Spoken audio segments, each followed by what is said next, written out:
All right. And then what we're going to talk about today is the idea of classes and object-oriented programming. And so the reason that we talk about this now is because as you work with these external libraries, you're going to start to see more and more of this pattern of how you use the resources from the external library, basically, like how you write the code from the library or how you read it. And classes are actually a really important part of learning to program, but we really get in depth with it next year. So I'm going to give you sort of a broad overview that will help you read it when you see it in libraries. And then next year you get like almost everything we do with classes, and it's intense. So you really get a better understanding of how classes work. So we're going to do broad strokes today, and then next year we'll get into the really deep the deep parts of it, because it takes a really long time to get used to using and working with in your code. So with that being said, let me share my screen, and we're going to look at a couple slides. So this will be an overview of Python classes. And when we think of classes in Python, another word that comes up is an idea of an object. Okay, so everything in Python is an object. That's because Python is an object-oriented programming language. Now, it's not only an object-oriented programming language, we also call it functional, or a functional language, because you can basically just start it up and begin writing code that will run. Not all programming languages are like that. In fact, languages like Java or C#, which is pretty similar to Java, they require every part of your code to be in a class in order for it to run. Everything has to have a main method. It's a bit cumbersome, but there's a reason that they do that. So Python's a little bit of both. But the important thing to remember is that Python is an object-oriented language, and everything in Python is an object. So when we talk about object-oriented programming, it's really more of a philosophy, or what we might call a paradigm, like a style of writing code. It's not a particular type of syntax. It's not a particular tool. Okay, it's more of a concept. And then, as you're probably wondering, like, what the heck is an object? We describe an object in code as a combination of data and functionality, or what we more accurately call attributes and methods about some idea or thing, right? So, Rudra, like right now, you're sitting at a laptop or you're on your cell phone, right? And you're watching me go over this lecture, and we can describe about that thing that you're holding or the laptop you're on a set of attributes and methods. So let's think about, you can think about your laptop, or you can like look around your room where you are right now. I want you to choose something, and I want you to tell me some attributes of that thing you've chosen. So tell me what you chose, and then tell me what are some attributes of that thing. The laptop. Okay, sure. We got the laptop, right? What are some attributes of your laptop? Characteristics.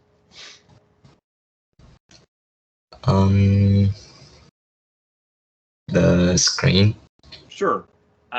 What's an attribute of the screen? Like how big it is, right? So maybe it's a 13-inch screen or a 15-inch screen. Maybe it's made of LCD, or it's some kind of glass screen with pixels underneath. Okay, what is something that your laptop can do? And I want you to keep it real simple. What's something your laptop can do? Browse the internet. Okay, browse the internet, sure. That's one of its methods. I would even take it a step further. Like one of the simplest things your laptop can do is it can turn off and on, right? You can press the power button and something happens. So we can apply that same thinking to any object or idea that we have, truly anything, which is what's so cool about this concept. And we can use that mode of thinking about something we've seen or some idea we have, and organize those thoughts into one place in our code. And the example that I like to use is a dog. Okay, so we're going to imagine a dog. Like I'm talking about just a regular dog that you've seen out there in the world of dogs. Okay, so what's one attribute of a dog that all dogs share, but would be different about most dogs? Like every dog has this attribute, but it's going to be a little different depending on the dog. What's one thing you can think of? The color. Color. Good. Okay, what's another one? Size. Size. Okay, good. Anything else? Nothing that comes to top. Eyes. Okay. Maybe like eye color. Okay. And then the last one I like to add is name, because every dog ought to have a name, right? Man's best friend and all that. Okay. What are some things a dog can do? Run. What else? Sleep. Sleep. Okay. And then I like to include a bark in there as well. Most dogs bark. Okay. And so the way we've organized this here, right? So I'm going to copy this text over here. I'll copy this text over here. I don't know why I thought the text would automatically go into these boxes after I wrote it in there. That was really stupid of me. But okay, so the color, the size, the eye color, the name, right? These are attributes. They're data about this dog. And the methods are things that the dog can do, or what we would say are functions of the object. Okay? And typically we add one little, when we're writing these classes out like this, or these objects, we typically add some parentheses on here to show that, hey, these are going to be code. They're programmatic functions. And these are going to be variables, right? They're going to contain some kind of data. Okay, so this is like the design, or what's the right way to say this?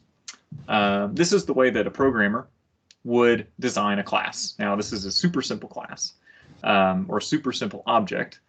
But this is basically how we do it. When we take two boxes, we describe its attributes and methods, and we do that until we've come up with a full object. So any questions on just this general idea so far? No. Okay. So I want to go back to this slide, and I'll point out this bit of text right here, this idea that everything in Python is an object. And because you've never heard of this idea before, you are probably wondering like, okay, well, hold on a second. There's a lot of stuff in Python. And so what I want to do now is I actually need to stop sharing my screen, and I guess I'll share my screen one desktop here. I want to open up Python, and you can do this with me if you want to. You don't have to, but you can. Okay. And you seeing this okay? Yes. Okay. So you might not believe me that everything is an object, but if we think about something as simple as a list, right? Like nums is a list containing elements 1, 2, 3, and then we say nums 1. What am I going to get here? 1. I mean 2. Great. So it's at index 1, right? So we pull some data out of this list object. And what's something we can do with lists? Like what's one thing that lists can do? Organize things. Okay, they do organize things. I agree. What is a function or method that we know of from lists? Append. Good. That's a great one. So nums.append 4. And how do I use the append method? What do I have to do right here in order to get access to the append method? Dot.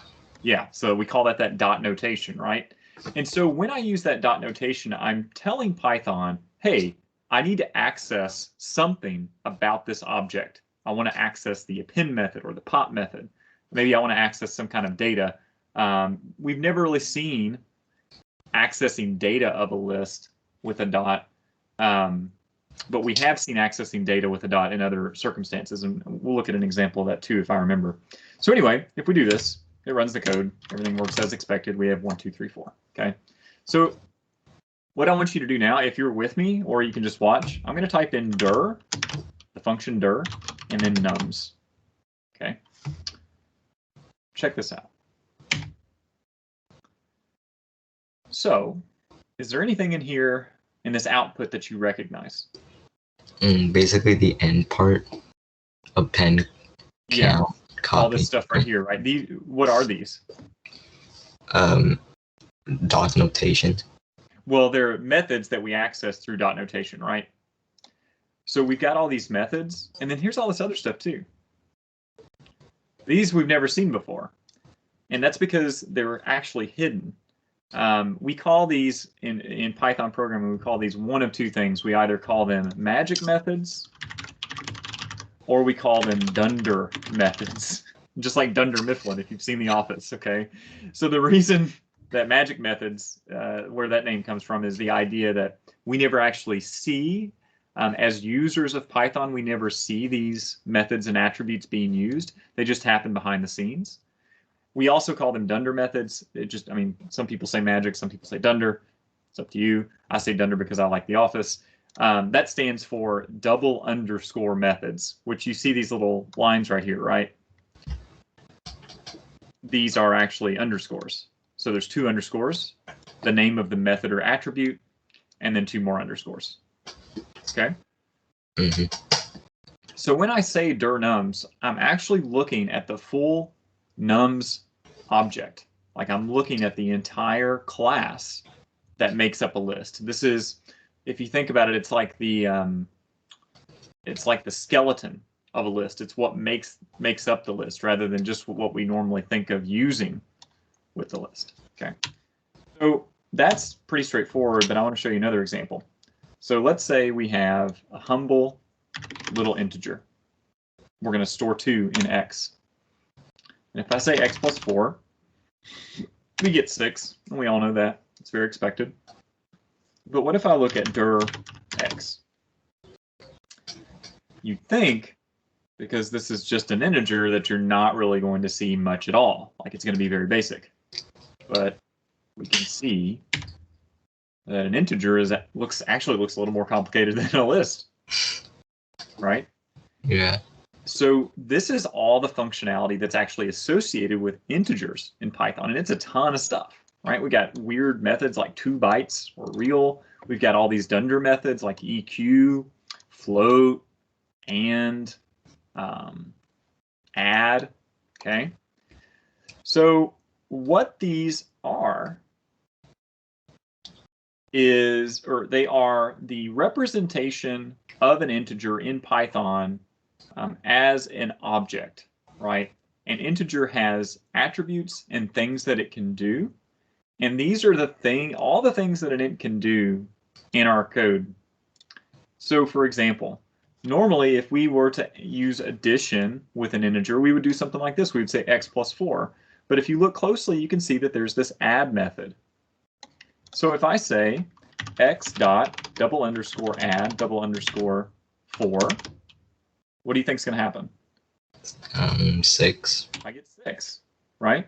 So what really happens when the computer, or when Python interprets this expression of x plus 4, well, the truth is that a programmer had to tell the computer, or had to tell Python, hey, buddy, I know you've never seen this weird combination of lines that human beings know as a plus sign, so I'm going to help you out. If you see that plus sign, I want you to run your add method.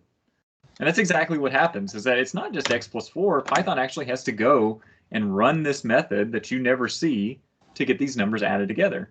The same thing could be stated for this EQ, right? If we say like x dot EQ 4, what do you think you're going to get here? 4. Why do I get false? What is x? 4. I mean 2. 2. Does 2 equal 4? No. No. Okay. So if I say x dot underscore EQ 2, I get true, because this is basically, this line right here is the same thing as saying, hey, does x equal 2? And this line right here is the same thing as saying, does x equal 4?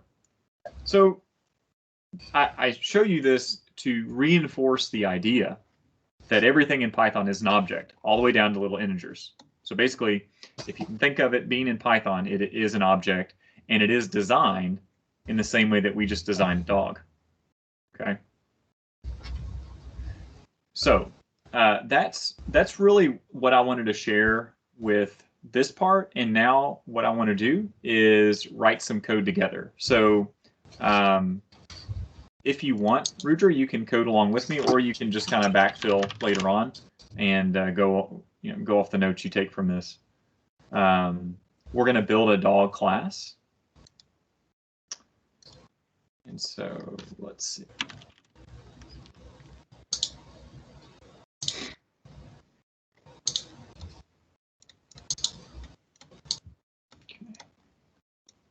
All right, are you going to code along with me or you want to wait? Code along. Okay, cool. So the first thing we're going to do is we are going to create a class called dog. The capital D is important. That's a special type of, or that's the special syntax I would say that we use for creating a class, is we use a capital letter.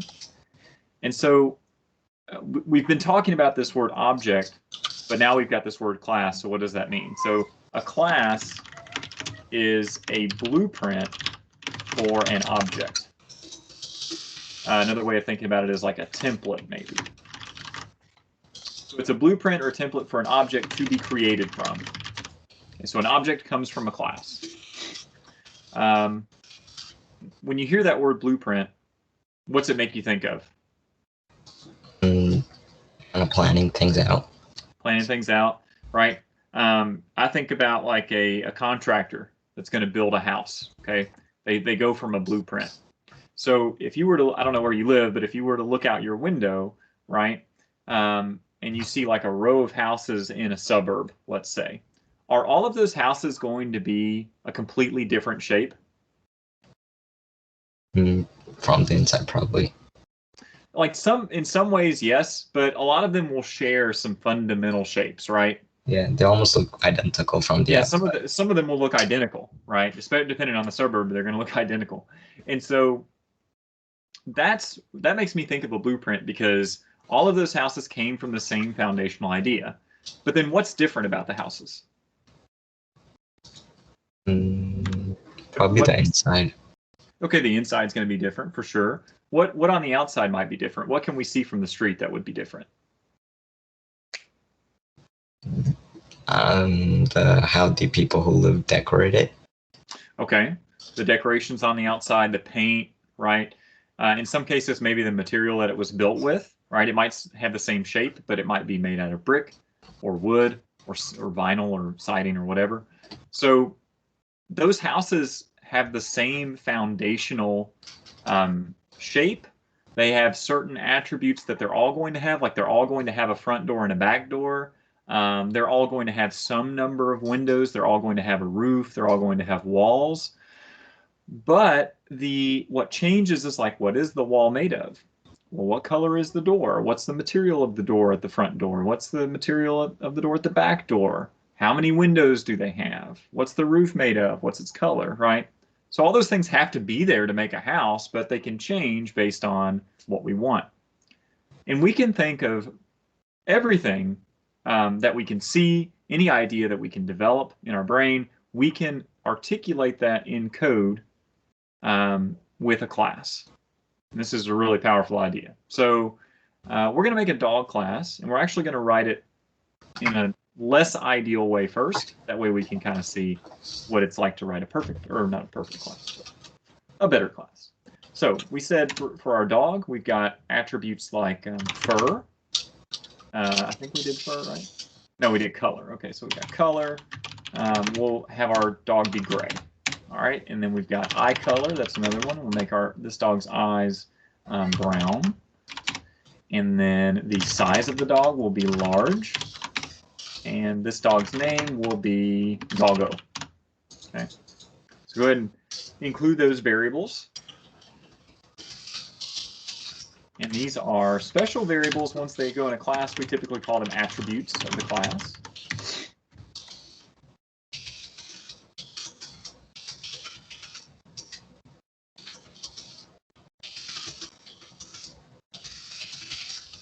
And then after that, we're also going to have the methods, right? So I'm just going to include one method here for the sake of time. We'll just give them the run method that you decided we could include. And so I'll write that just like I write a normal function. Because it's in a class, it's a method of the class. Okay? And we'll say print the dog is running. And that's going to be our first method.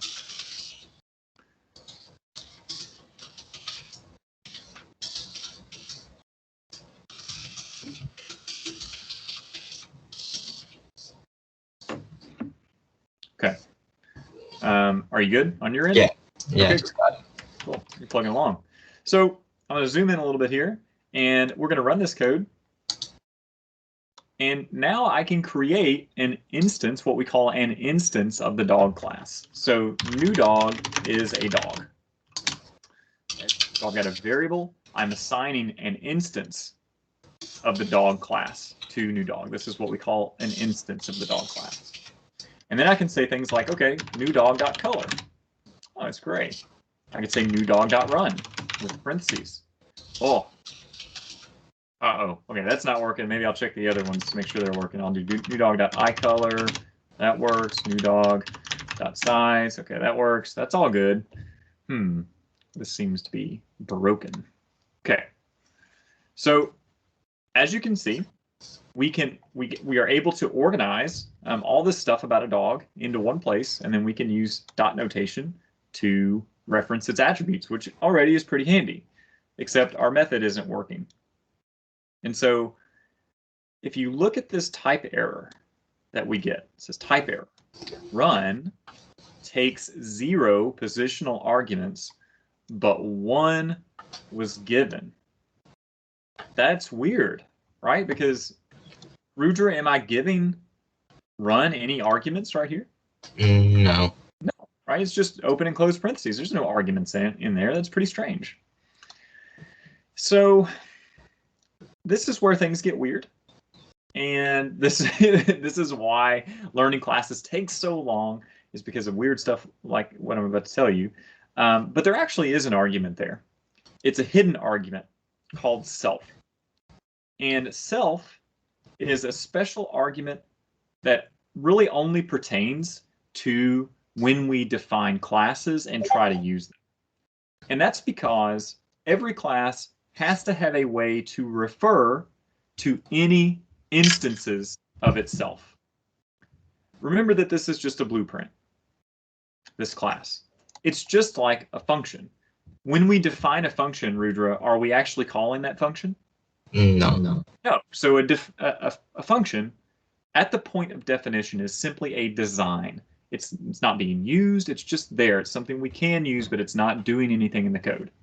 And the same thing applies for this class.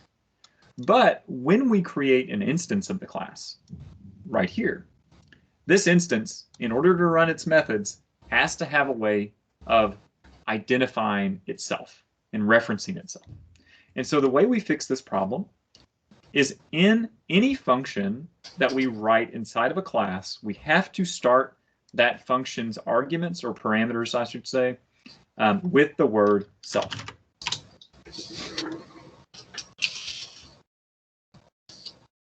And now if I run my code and I make a new dog and I run with the dog, I get the dog is running, because now the class has a way to refer to itself.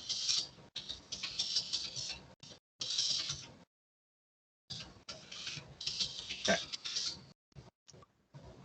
So this doesn't seem all that important at this time, but we actually have kind of a problem here. What's wrong with our class attributes? Based on this idea that a class is a blueprint, what's wrong with these attributes right here? They're simple. Okay, they're simple. Let me give you another example. Watch in the console here. I've got my new dog, right? His color's gray. All right, I also want to make a blue dog for whatever reason. Okay, my blue dog. What's his color? Oh, he's also gray. Cool. I'm going to make a red dog. Red dog.color. He's also gray.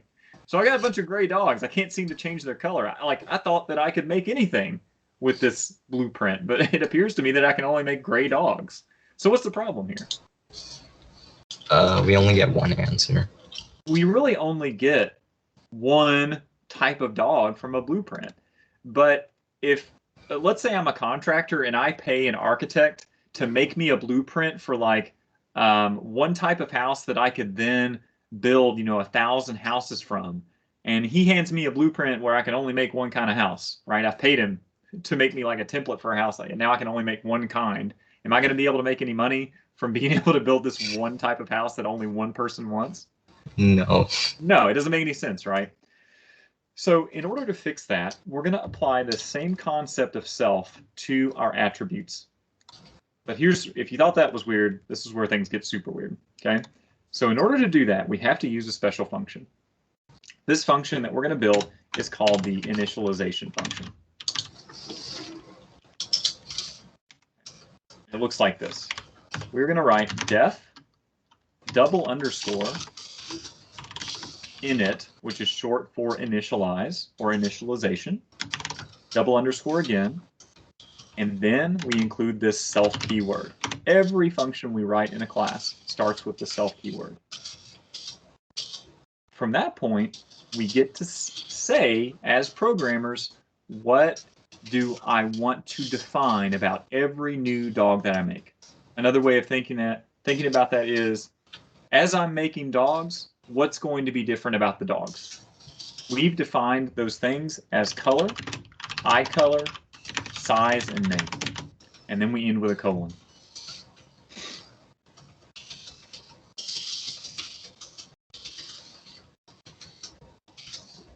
Now, oh, go ahead. Did you have a question? No. Okay. Now that we've done this, we have to change our attributes. And so rather than including these hard-coded values like gray, brown, and large, instead, we will do this. We will say that every class will be able to reference itself in this way. So I will say my self.color is whatever color the programmer gives me. My self.eyeColor will be whatever eye color the programmer gives me, and so on and so forth until we've got them all.